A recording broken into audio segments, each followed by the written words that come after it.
할렐루야, 벌써 11월의 마지막 주일입니다. 우리 용사들 모두 잘 지내고 계시죠?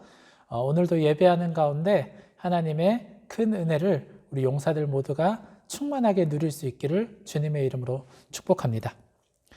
오늘은 창세기 4장 1절로부터 8절까지 말씀을 함께 살펴보며 온전한 예배라는 제목으로 말씀을 나누려고 합니다. 우리가 하나님을 믿는다고 할 때 가장 기본적이고 중요한 것은 아마 예배라고 할 수 있을 것입니다. 우리가 온전한 모습으로 예배한다면 생각과 삶에서 하나님의 다스림을 받고 하나님과 동행할 가능성이 크지만 예배에서부터 만약 무너지게 된다면 그의 생각은 물론이고 삶에서도 하나님과 온전히 동행하지 못하는 그러한 일들이 이어질 가능성이 높기 때문입니다. 그렇다면 우리가 예배함에 있어 깊이 고민해 봐야 하는 문제는 어떻게 해야 온전한 모습으로 예배할 수 있을까 하는 것입니다. 사랑하는 용사 여러분, 우리 용사 여러분은 온전한 예배는 무엇이라고 생각하십니까? 여러 가지 말로 온전한 예배를 설명할 수 있지만 가장 확실하고 본질적인 것은 하나님께서 기쁨으로 받으시는 예배가 아마 가장 온전한 예배가 아닐까 생각이 되어집니다. 오늘 이 말씀을 함께 나눌 때 여기에 예배하는 우리 모두가 우리의 예배 생활을 다시금 돌이켜보고 다시 점검하여서 하나님께서 기뻐 받으시는 예배로 회복될 수 있기를 소망합니다. 그리고 앞날에 있어서도 우리의 모든 삶이 하나님께서 기뻐하시는 그 예배의 삶으로 채워질 수 있기를 주님의 이름으로 축복합니다. 오늘 본문은 특별히 우리가 예배에 대해서 생각할 때 한 번쯤 묵상해보고 생각해볼 수 있는 본문이라 여겨집니다. 오늘 본문의 이야기는 너무나도 잘 알고 있듯이 아담의 후손인 가인과 아벨이 하나님 앞에서 제사를 드렸는데 하나님께서 아벨의 제사는 받으시고 가인의 제사는 받지 않은 그러한 내용을 담고 있습니다. 오늘 우리가 살펴볼 내용은 하나님은 왜 아벨의 제물은 받으시고 가인의 제물은 받지 않으셨는가라는 것입니다. 이 본문을 살펴볼 때 아벨은 피의 제사를 드리고 가인은 그렇지 않았기 때문에 피의 제사를 드린 아벨의 제사를 하나님께서 받으신 것이다 라고 이렇게 이야기를 할 수도 있지만 이때의 상황을 잠시 살펴보면 이것은 당시 상황에서 어떻게 보면 크게 중요하지 않았을 수도 있다라고 결론을 내릴 수 있습니다. 물론 레위기가 쓰여진 이후에 이스라엘의 상황을 이야기하면 이들은 하나님으로부터 율법적인 지침을 받았기 때문에 그대로 따라야만 했지만 지금의 상황 속에서는 그러한 율법들이 레위기의 율법이 있기 전의 상황입니다. 잠시 살펴볼까요? 지금 이때의 상황은 정말 하나님께서 세상을 창조하신 지 얼마 되지 않은 상황 아닙니까? 이 히스토리를 짧게 이야기하면 하나님께서 천지를 지으시고 아담과 하와를 만드셨습니다. 그리고 그들은 죄를 범함으로 에덴 동산에서 쫓겨나고 그리고 두 아들을 얻었습니다. 이게 끝입니다. 이 상황이 지금까지의 상황 전부 아니겠습니까? 사실상 하나님 앞에 제사를 드릴 때나 예배를 드릴 때 어떻게 해야 한다는 어떤 율법이나 규율도 정해지지 않은 이러한 상황 속에서 아벨과 가인은 예배를 드린 것이라 할 수 있는 것입니다. 그래서 이때 가인과 아벨이 제물을 드릴 때 필요한 것은 어떤 지식이 아닌 하나님을 향한 믿음과 또한 마음, 그들의 삶이었음을 우리는 알 수 있습니다.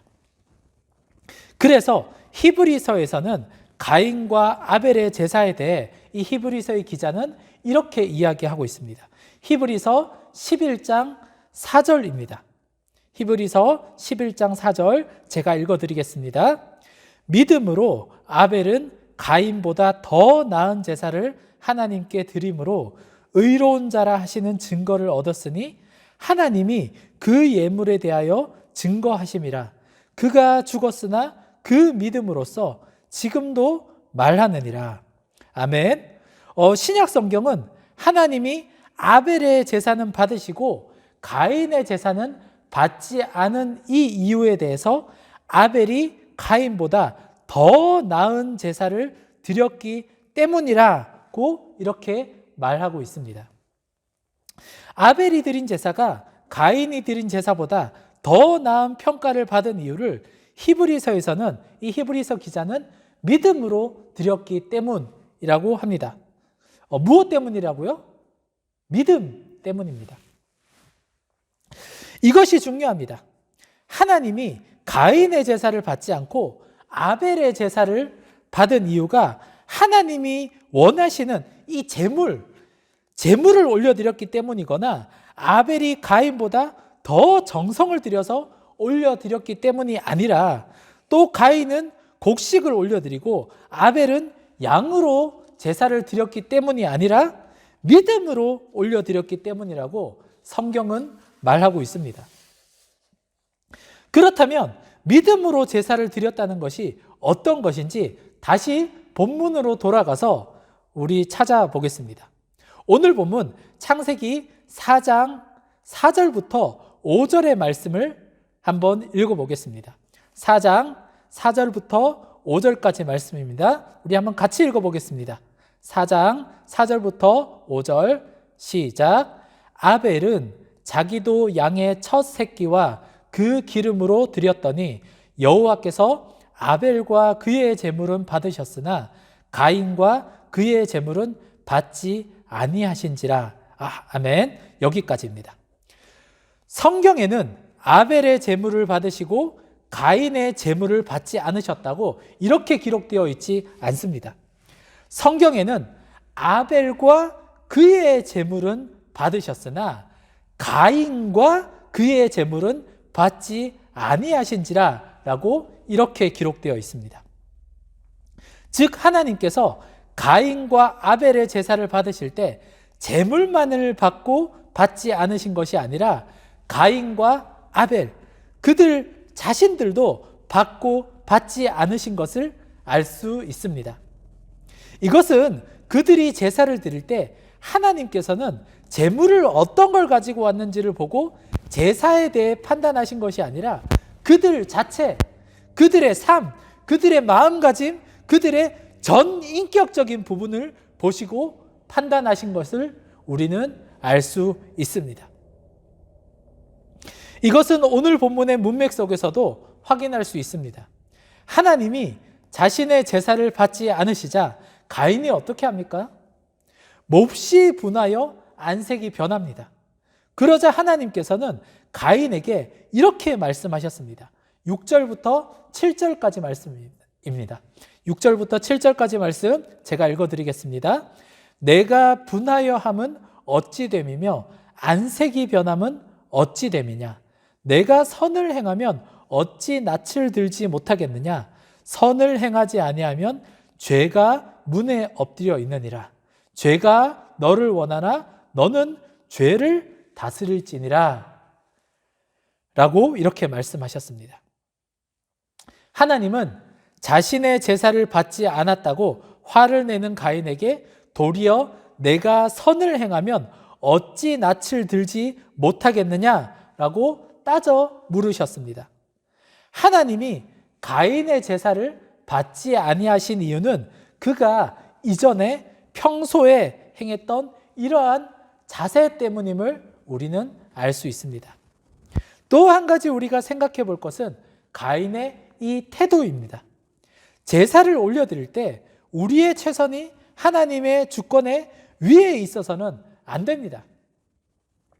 쉽게 말해서 우리가 무엇을 올려드리든지 간에 그것을 받고 안 받고는 하나님이 결정할 사항이지 내가 최선을 다했기 때문에 하나님이 꼭 받으셔야 한다라는 이러한 결론을 미리 내려서는 안 된다는 것입니다. 하지만 하나님이 받으시지 않으심으로 인하여서 가인은 분노가 가득 찹니다. 그리고 동생 아벨을 죽이기까지 합니다. 이것은 이 상황 속에서도 평소의 삶에 있어서도 가인의 인생의 주인이 누구인지를 분명하게 나타내어주는 증거이기도 합니다. 생각해 보십시오. 내가 이렇게 열심히 준비를 했는데 하나님 안 받으신다고? 하나님 안 받으셨어요? 이런 이제 태도, 가인의 이러한 태도, 우리는 어떻게 생각할 수 있겠습니까? 이 인생의 주인이 하나님이 아니라 가인 자신 그 자체였기 때문에 이러한 참극이 벌어지게 되는 것입니다. 사랑하는 용사 여러분, 설교 서두에 온전한 예배는 하나님이 기쁘게 받으시는 예배라고 잠시 나누었습니다. 우리의 예배는 어떠합니까? 하나님이 기뻐하시는 예배로 채워지고 있습니까? 혹여나 마음 가운데 거리낌이 있다면 그것은 단순히 예배 시간에 지각을 하였거나 찬양을 제대로 하지 않았거나 예배 시간에 휴대폰을 가지고 딴짓을 하였거나 이런 태도 때문이 아니라 우리의 삶 속에서 거룩한 믿음으로 마음을 다해 하나님이 기뻐하시는 삶으로 채워가지 못하였기 때문일 가능성이 높습니다. 예배하는 삶 속에서 우리에게 필요한 것은 단지 이 시간에 제대로 예배를 하는 것이 아니라 우리에게 주어진 삶 속에서 예배자의 삶으로 하나님이 주인 되는 그 삶으로 우리의 삶을 채워가고 있었는가? 그것이 더 중요하기 때문입니다. 오늘 하나님께서 허락하신 이 하루도 우리는 예배하는 삶으로 이 하루를 채워가야 합니다. 그리고 앞으로 이어지는 모든 삶들도 우리는 하나님이 기뻐하시는 그 삶으로 채워가야 하겠죠. 삶 속에서 먼저는 내 삶의 주인이 내가 아니라 나를 지으신, 그리고 온 천지 만물을 지으시고 그것을 홀로 주관하시는 하나님이 주인이심을 인정하고 우리의 삶을 채워가야 합니다. 주님의 은혜를 기억하고 주의 말씀에 순종하여서 주님의 영광을 나타내는 자로서 우리의 삶을 채워가야 합니다. 하나님은 우리의 정성을 받기 원하시는 분이 아니라 단지 잠깐의 정성을 받기 원하시는 분이 아니라 나 자신, 나라는 존재, 나의 삶을 받으시기 원하시는 분이기 때문입니다. 우리 이것을 기억하고 거룩한 믿음으로 우리의 삶을 주님께 드려 참되게 예배하는 삶으로서 우리의 삶이 채워질 수 있기를 간절히 소망하고 축복합니다. 바라옵기는 오늘 이 시간 함께 예배하는 우리 모두의 이 삶 속에 예배하는 삶을 통하여서 하나님을 영화롭게 하고 그로 인해 영원토록 즐거워하는 믿음의 삶이 될 수 있기를 주님의 이름으로 축복합니다. 기도하겠습니다. 거룩하신 하나님, 우리 안에 가인과 같은 이러한 태도가 있지는 않았나 돌아보기를 소망합니다.